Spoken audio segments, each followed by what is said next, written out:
Welcome to Forever Kangaipa. Mayam ngasi da film amagi review pizage film asi hojek India pomada phung sari ba topic amoina leibani film asi atai kanagi sunate ai Manipur ki product ni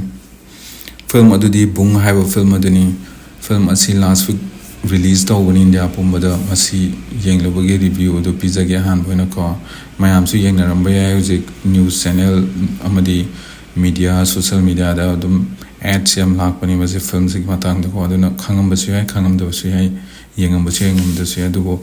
comment ha biramo hawrasi ko dadi aina sum thidok pada masi film asina mainland India da theatrical release tawada han boina phangjai Boong hai film asi 2024 ki Toronto International Film Festival da world premiere su tawkibani amadi awards kaya su phangrabani film asi excel entertainment gi foreign actor khana produce tawbani amadi Manipur gi yamna talent lairabi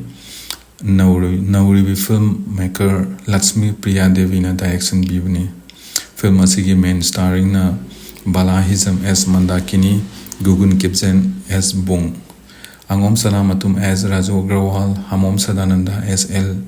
Joy Kumar Nemita Ngangbom as Juliana Kipsen film asi yamna puning nusiba wa macha khangba machana mapa kainaba mamana mapureba kainaba gi awaba saitheng akhang kanba maya maduda revolve to warini Balahizam as Mandakini Bungina mama amadi Hamom Sadananda as Joy Kumar Bungina mapa sareba moi ahum asi yamna pikpa family yamoina yamnu sinana laiminrami adubu no mama power ba Joy Kumar habidi Sadananda asi sen tanba amadi thabak suruni haina border town oiba more da chatkibadagi halakhide amadi mapao amata tarakhide sahi kaya lanchin khre sikriya border police na fa khre mama macha ni dubu hondo lamira habdo mapao amata tarakhide adubu bungi mama Balahizam de adumak halakhini haina nomadi haibagi asada hinke amadi sum masa sunjelaki matangi matungina noma mapuroiba Joy Kumar adu sikre haibagi paw lakhi adugo mama machani nadi thajakide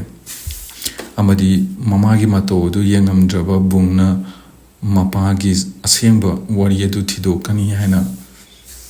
wasakhi amadi mapa bu thiba moreda lakhi masi timing asida ma ki marup oiriba Angom Sanamatum haidi Raju Agrawal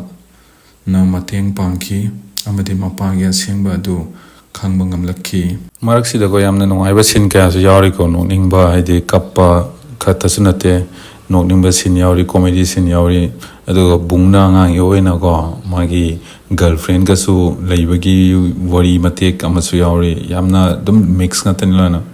comedy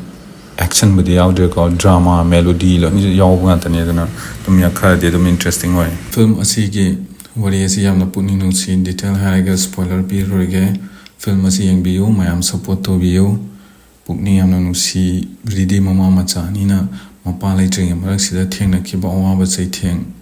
kaya duni haidi mapa lai trabni na ko mapa gi manau mayam ba singna tum wakai to ba lan mansal lamide munna bo honna ba dum makaya do thopa da dum ba yamna nongai to ba thong yam thoki adubu Boongi pukning thona aduni yamna maruana sida film asida utliba se Balahizam amadi Gun Kipsen gi performance amna fazai jori norba performance ni khanjai film asida gi arwada Boongna phanglapa detail mayam adu yamna wakhan nuai ta puning nusiba detail ni ko detail do haizeroge spoiler piroge mayam yengbiyo yenga thidok piyo film ase promote biyo yamna nusiba film ayo ne de film ase Manipur yo ne another level ni khanjai mayam soidana yengbiyo na theaters ta please like and subscribe to see us more. Thank you for watching.